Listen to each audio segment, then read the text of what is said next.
Tonight on World Media Systems in 10 minutes, we look at Russia and how its past defines its present state in regards to media. Our reporter spoke with a few experts on the Penn State campus to find out their outlook on everything regarding media in Russia. For more, we spoke with Penn State senior Russian lecturer and Russian native Irina Mikhailin, who stressed the importance of looking back on Russia's past and how that has put Russia in its current poor state in regards to its media.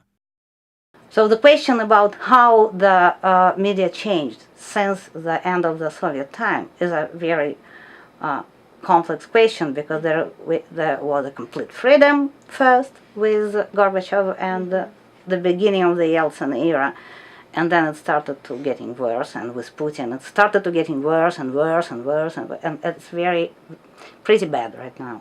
Now, under Vladimir Putin, there is a clear hint that he is a dictator more than anything. But for Mikhailin, it is uncertain whether the dictatorship that he runs is being influenced solely from within or with added outside influences. He is, but the only thing we don't really know whether he really controls everything or he is himself manipulated by other groups, which is not clear at all. Yeah. So, but the situation in the country is obviously there is no political freedom, obviously, not at all. This sense of dictatorship via Putin and Russia's past history has led to an overall stereotypical view of Russia from a general sense, some of which the Russian native thinks is deservingly so. That would be mostly communism, racism, which is partly true. I mean, communist ideas are still very strong, and as for now, it's maybe not the worst part of the Russian reality, unfortunately, because they are much worse than that now. And Russian society is unfortunately marked by racism. It depends on also who we are talking about, but yes. Now let's go to Russian media itself. It is primarily owned and affected by investors, and because of that, censorship isn't very widespread. The most important issue in the Russian media is nowadays that there is no direct censorship, but they are controlled via investors. So at some point the investor said, it's not interesting for me anymore, I'm selling or I'm closing a channel or a newspaper and so on. And you can, it's not, no, it's absolutely not a political issue, I just go to different directions. And that's how it happens nowadays. So the censorship became this indirect issue, which is much more difficult to oppose and to contest. These investing groups that have a direct or indirect control on media outlets have turned out to be representative of an oligarchy at times, which determines the types of coverage you see in Russia. Really, what we call oligarchs and tycoons and so on, they're all they depend on the government, clearly, and what happens to those who start to deviate somehow. So yes, I'm pretty sure that that's how it happens. The oligarchs have affected the independence of journalists from all different spectrums, especially television. I have the impression that the Russian media gradually has been losing its independence, and it is absolutely true. I told you about how it's done, but it depends now what media we're talking about. Television is almost completely under the control, and you cannot, and it's very appalling, because sometimes the news they give about the United States, it's so that I say it's painful for different reasons. Similarly, newspapers can feel as though there is a sense of freedom, but there are always people at the top of the food chain that can determine what is and is not reported. The major newspaper, hard copies or on paper, are also more and more under control, and they change. Suddenly we learned that, the chief editor has been, for some reason, removed by investors. Directly or indirectly, these investors, and even in some ways the government, determine how free the reporters really are. In a 2013 study by Reporters Without Borders, Russia ranked 148th out of 179 countries in regards to press freedom. The Czech Republic was ranked 16th, and the United States was at 32. The vice president of Penn State's Russian student organization, Tom Hayter, agreed with the findings of Reporters Without Borders. It is accurate, but the reason I believe it's ranked that way is because of the recent amount of deaths in the last 2 decades of reporters.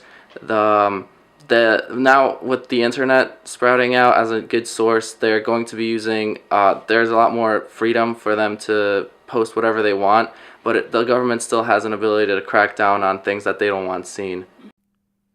Death of Russian journalists is very important when understanding the regulation and the effect of the investors.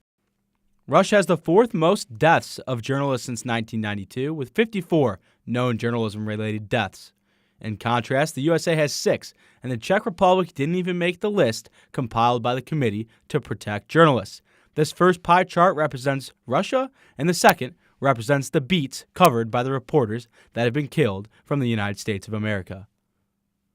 With that said, the numbers have declined recently, but there is still a visible difference between Russian and American news reporting. Russian news outlets are still more fact-based than American news-based. Like we have the New York Times versus the Wall Street Journal, which is liberal versus conservative. There, it's more based on facts, and they want to put one sort of agenda on it. However, it has become more privatized, so there are more outlets now, and there are more sources available.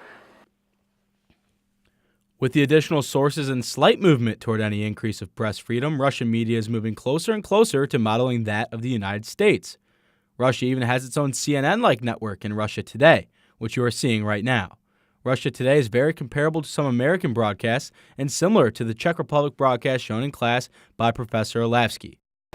Well, I think it is quite a blow, and the Magnitsky Law, when adopted by the U.S. Congress and signed by the U.S. President, it was already a blow, and we warned the United States about this. But somehow I think that the message did not go through. The feeling in Washington was that they can adopt any laws they want, any type of laws that would interfere in Russian domestic affairs, and Moscow will swallow this. Well, Moscow didn't swallow this, and I think that the setting for the visit of Mr. Thomas Donilon, the national security advisor of Mr. Obama, is very negative indeed. So I think that this exchange of blacklists is not something that will really do a lot of good to the already ailing Russian-American relationship. Currently, the Russian media and the American media is sort of blending in together because Russian media is using Western types of films and movies to kind of incorporate them into each other. The only differences at the moment would be more newspapers and news. Before about 2002, 2003, it'd be a lot more focused on the greatness of Russian politics and the ideals that we're currently trying to acquire in the country in order for it to better itself. But now there are sort of smaller hints that they're more opinionated than before.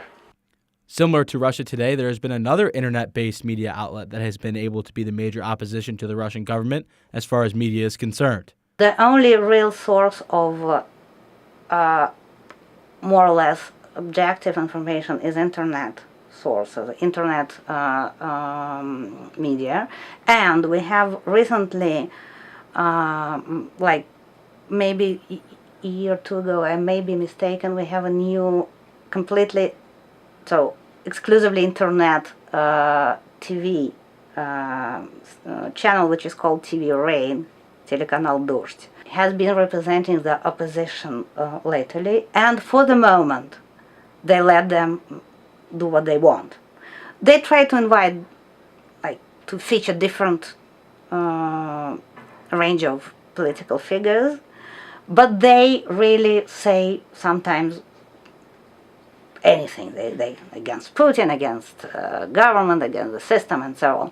And they have very interesting correspondents and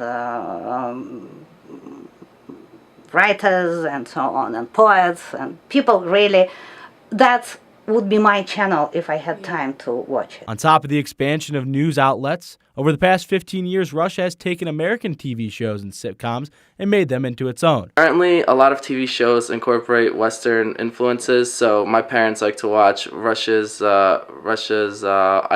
Idol and Russia's Most Talented, which has taken on account of Britain's Most Talented and American Idol.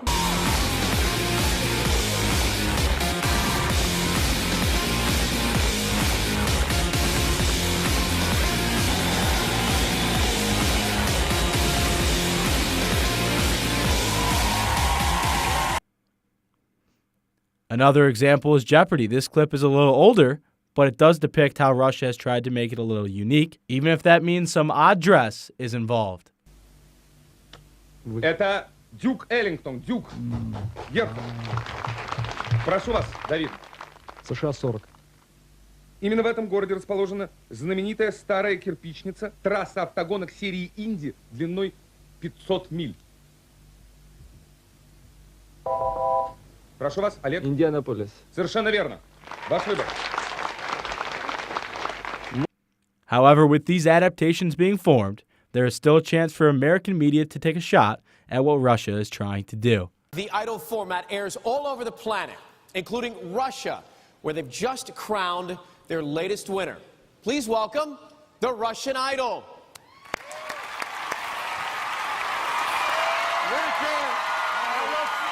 This is a song that won me, Russian Idol. It's Putin's favorite song. I would like to sing for you. Good. Но я только пьяный, я люблю тебя, твои глаза,